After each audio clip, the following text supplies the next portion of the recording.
Well, hi there, and welcome to my channel where I read birth charts of historical figures, cultural figures, and I read according to the method of evolutionary astrology.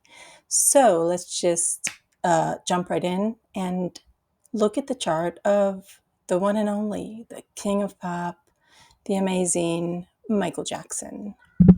And immediately when we look at this chart, we notice how intense it is.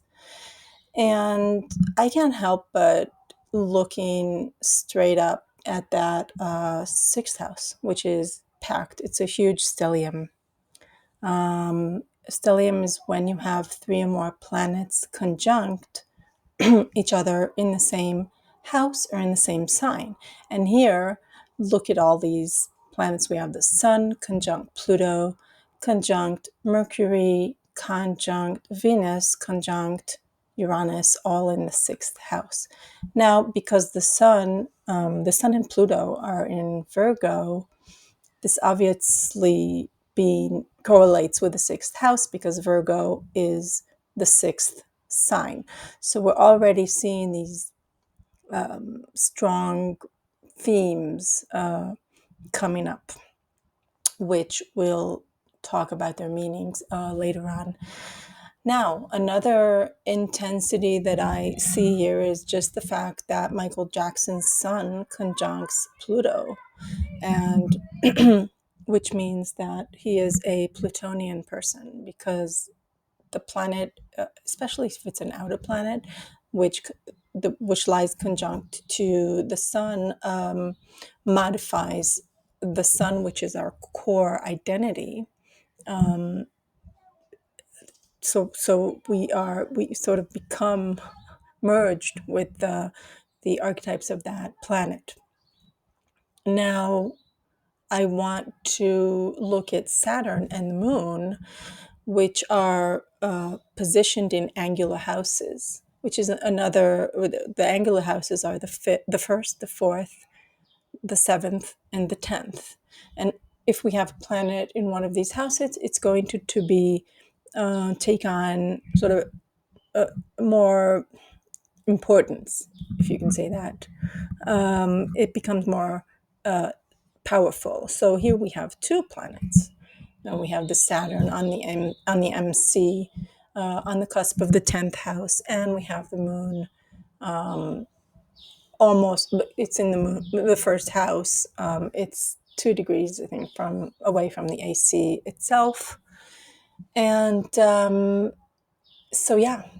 So let's dive right in and start, of course, with the Sun in Virgo.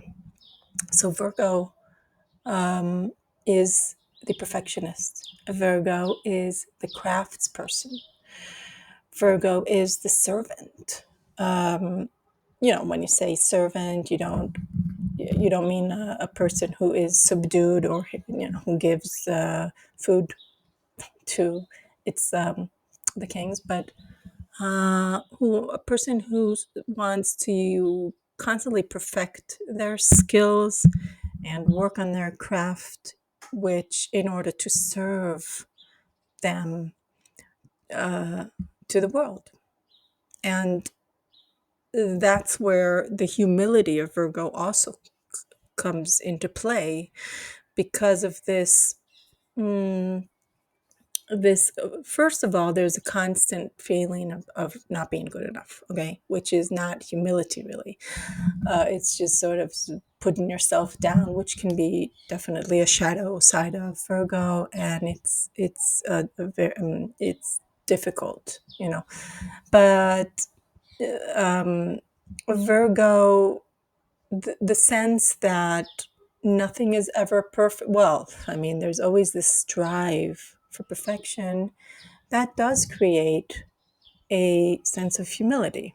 Okay, the Earth sign, Virgo, being the perfectionist. So Earth, I mean, not all Earth signs are like the same, but there is an element of being, grounded and seeing reality as it is. And Virgo does not make anything prettier. you know, if it does something, it makes it look only looking at the things that are wrong. Now, the burden of Virgo is to see what's wrong with the world. Okay, each sign, according to my amazing and teacher and the great astrologer Stephen Forrest, each sign carries a burden. So we'll get to that when we talk about Pisces and Sagittarius and Leo, and but the burden of Virgo is to see what's wrong with everything. And Virgo has an eye for the detail.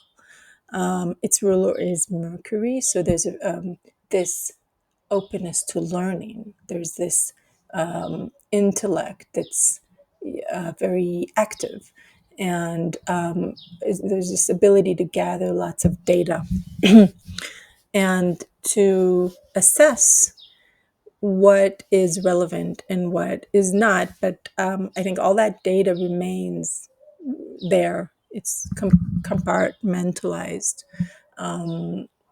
like in different drawers in the head. And this can actually drive a person crazy sometimes, because there's lots of these kind of thoughts. There's no quiet. There's a Virgo, like I said, the perfectionist. Now, just want to remind you, if you want to take a look at an interview that Michael Jackson gave to Oprah Winfrey. I think it's in the 1993. I'm not sure, somewhere about that. And she asked him if he was how he felt after he did Billie Jean on television. Came out. This was the first time that he did the moonwalk, and people were blown away, not only, of course, by the moonwalk, but everything, just the whole performance. Again, this intensity, this huge talent of, and this incredibly precise dance moves, and of course, the moonwalk. So, but the we'll get to Pisces, what he said was, I'm a perfectionist. I'm never happy with what I do. And I was disappointed, he said, because he couldn't keep his feet on point for more than, I don't know, a second or two. And, he did those 6 spins of his, which is in itself incredible. And he was disappointed because he'd planned to stay on point longer. And you're exasperated. You're going to tear your hair off your head, because this is one of the most incredible performances that there ever will be. And he was unhappy with it. He was disappointed. And then he says, but on the next day, Fred Astaire called me up and said that I'm an exceptional dancer, a great dancer. I'm an angry dancer, I think is what he said. And, Fred Astaire is one of the greatest dancers of the 20th century and an idol of Michael Jackson. So he said, well, when Fred Astaire said that, I felt, okay, I guess I did a good job. So Virgo, with all that self-doubt, which can be self-sabotaging at times, the remedy for that is to be taken from the opposite sign, Pisces, which is about acceptance and compassion.